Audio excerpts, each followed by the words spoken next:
You rock, my friends. You Rock podcast is for women like you who want to own your life and live an engaged and joyful life. Hosted by Dr. Aliyah Majid, mom of 3, devoted wife, and a scientist turned life coach on a mission to empower women to take control of their lives. In this podcast, we deliver tools, insights, and inspiration on rocking your own life, owning to your highest potential, and becoming the best version of you.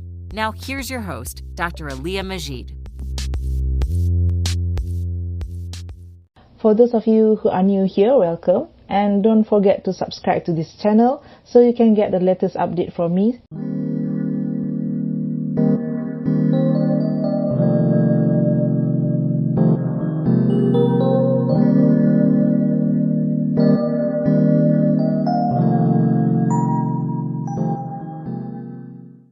Today, I'll be sharing some of the things about my journey on conducting my PhD in Japan. So, the title is How to Not Lose Sight of Who You Are Beyond Your PhD, right? Because, I think all of us, all of you guys already know that PhD is a really lonely journey. You feel alone. There are so many things to do, and you need to really focus to get things done, to maybe conduct your research experiments that takes too much of your time, and so on. And you become lonely, and maybe people around you don't understand what you are facing with, right? So, who here can say that yes, you feel that way? Maybe you can comment in the chat box below your thoughts about your journey in your PhD and masters.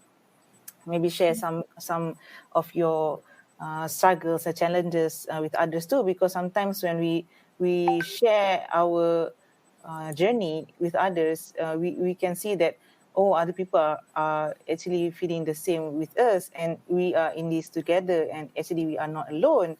So getting back into our topic for today, how to not lose sight of who you are beyond your PhD.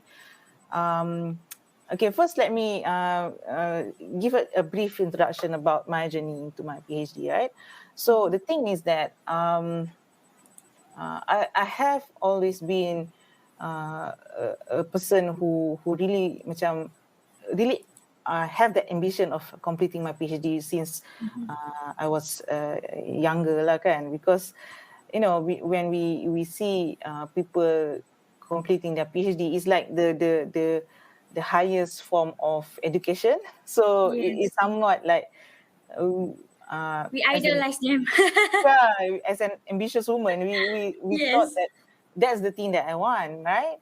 Yes. So I have always have that dream, that impian to get my PhD.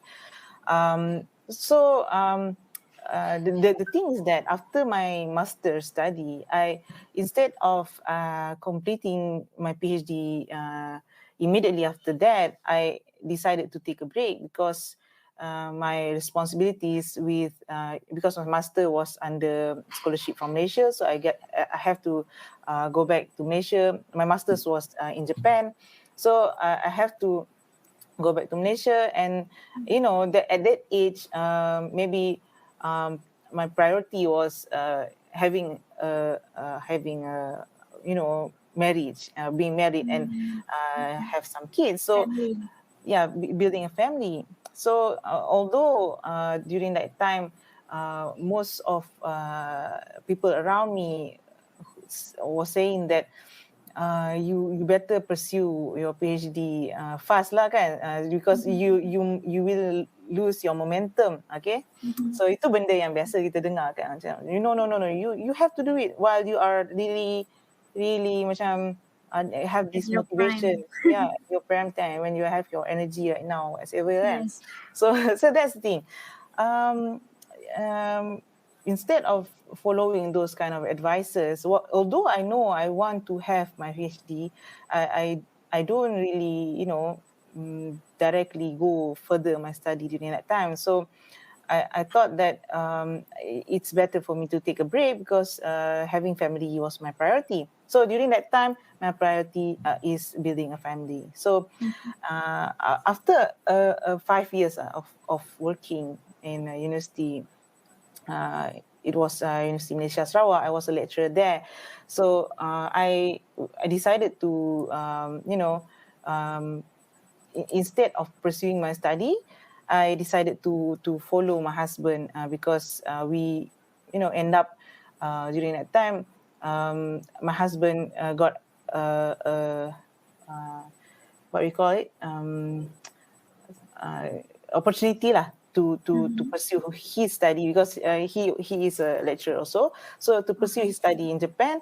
So during that time, I decided to just follow him, without a plan because I thought that, okay, maybe this is the end of my journey of achieving Study, something. Yeah, academic journey.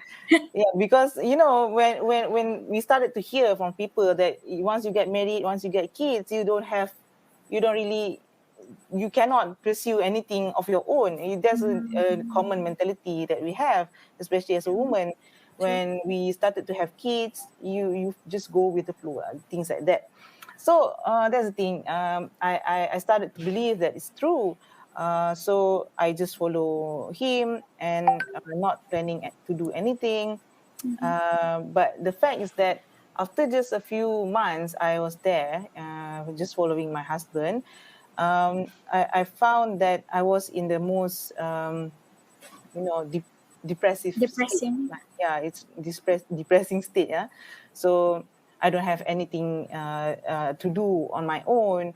I don't, although I have my two kids at that time to take care of them. I'm busy taking care of them, but something was off balance for me because I have always been a person who have this ambition, but suddenly that ambition is gone, and what else could I do? So that's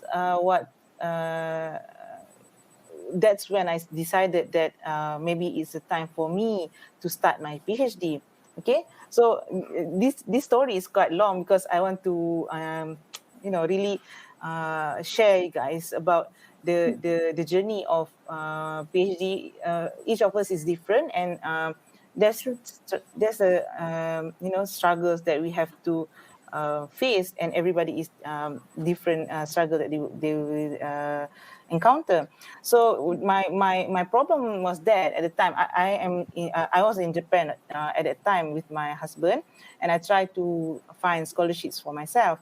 But the problem that I face is that during that time there are there's not so much. Available. Yeah, there's no available scholar from Malaysia. So I tried to apply, but actually it's nothing. It's just some kind of just application. But in reality, there's no funding for that particular year. So what happened is that I tried to find scholarships inside Japan from the Japanese government, but the fact that I was there, meaning that I am a foreigner who is already in Japan, I cannot apply for that scholarship. So that scholarship is for people who is from Other countries. other countries. If we are from Malaysia, we can apply for that scholarship. So yeah, I was stuck. Okay, I want to now. I'm at that time. I feel that I'm ready to start my To PhD, pursue. but but I don't have any funding. So it makes me feel like, am I really? Can I do this? How am I getting funding for this, and so on? So that's when I started to really take a moment of reflection and really think about what are the choices, what are the ways for me to get financial supports. So I started to look into the university and what kind of fundings that they have for the PhD student, and then I found out about this research associate that I can apply, and really it's a part-time job in the university, and meaning that I have to conduct some classes every week and lab demonstrations and so on, and in turn they pay me, so that using that money I pay my own tuition fee. So that was quite a struggling time for me, because I worked to pay my own tuition fee for the 3 years that I was there, and to be honest, the tuition fee for Japan University is not something that you will, it's not something that you can really save from here to think about, to pay all of that in Yeah, I mean the currency itself is very scary. yeah. So yeah, and it's not something yang um because I think many of you guys would like to know how I do it, so that's why I'm sharing that here. So the thing is that I have this relationship with my supervisor at the time, and he was the one who recommended me in the faculties, because I can also speak Japanese, and I was their student before that. So because of that, I get it's actually an employment in the university. So that's why I alhamdulillah get that finance from them. But what I'm sharing here is that the fear of starting, you cannot see the way how to do it. Sometimes it just happens. Will happen whenever you try to really want to do something on your own. When you have this goal that you want to do, sometimes you cannot see the way. But sometimes spending time reflecting on things that you can do, what are the strategies that you can do, and really reconnect with Allah, and really find guidance. Inshallah, you'll find a way on how to pursue it forward. So things that I think have been, what's the thing that I want to really share with you guys today is like not to lose yourself during PhD is something, because PhD is not the end of your journey of growth, because Yes. this is just a starting stone, a stepping stone, and it develops you into something much bigger than the PhD itself. So losing yourself for the sake of one scroll, is it really worth it? So you have to think about that, because what I've seen, because I do coaching with my clients and so on, and I saw many people who are struggling with their PhD and who starts to lose their balance. They might really neglected their self-care, neglected their relationships. Maybe they have a family, but because of their PhD that they want to really focus on, so they feel like okay, family should be put aside for a while. So the reality is that for me, you have to really understand what is your priority, right? So PhD is something that you want, something that push you forward, But the reality is that the number one priority is, what's your number one priority? So that's the thing that you have to really think about. So for me, it's easy. My number one priority is of course to serve Allah, right? So that should be the number one priority of all for all of us, right? And then the second one. Okay, some people might say the second priority would be their family, Family. But for me, after I experienced, because I was taking care of my own kids, and also we are both, working and doing PhD in Japan. So I have come to realize that number two is actually taking care of myself, because once I took care of myself, I start to feel like I can really take care of others, especially my kids and also my husband better, right? So you see, PhD is still not at that, because if you start to talk to your professor, your supervisor, of course they will say your priority is your PhD, right? So that's true. Yeah. That's true, because you must be really emotionally attached to your PhD Please. topic, PhD field, whatever thing that you want to do, you must have this desire to really, achieve it, right? To be Yes. emotionally attached Complete to it. it. Yes, but in reality, in the bigger picture, actually, your priority, there's so many other things before the PhD comes. So yeah, when we talk about how to not lose sight of yourself, you have to really remember that what is your priority. Okay. So yeah, Priorities straight. yeah. So what do you think, Smaya?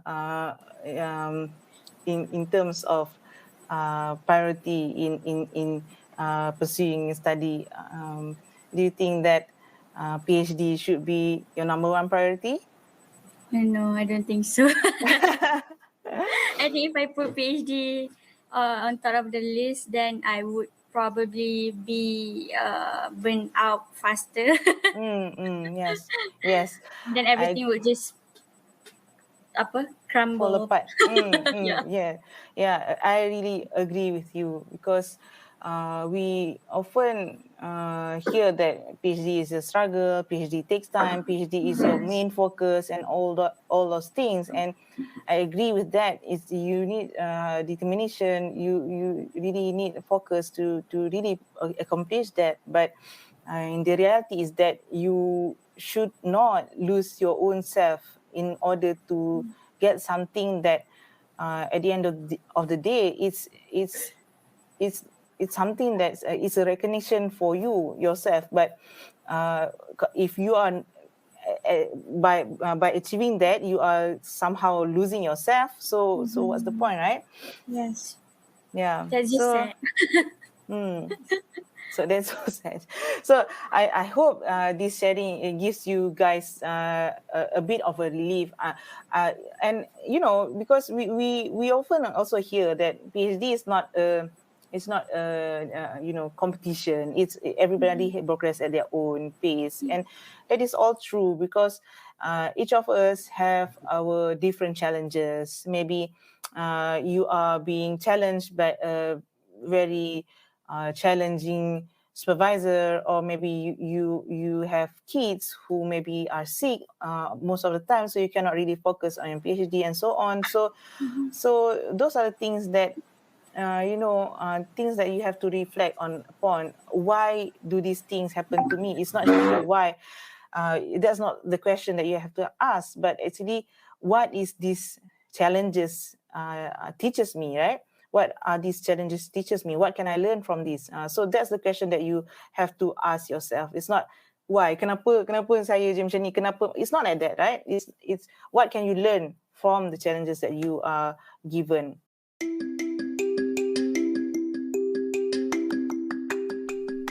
Are you struggling to find time for yourself or for things that matters to you? Or if you even ever find some time, you found that you can't simply slow down and stop thinking about work. If you are one of those women, you'll benefit from the Success Accelerator program, my 12 weeks one-on-one success and productivity coaching program that helps you to do less and get more work done so that you can spend more time doing things you love. Book a free call with me at draliamajid.com/coaching, or you can do a self-assessment using my free life audit workbook at draliamajid.com/life audit, or you can even join my Facebook group from the link below. Again, thanks so much for tuning in. Bye bye. Assalamualaikum.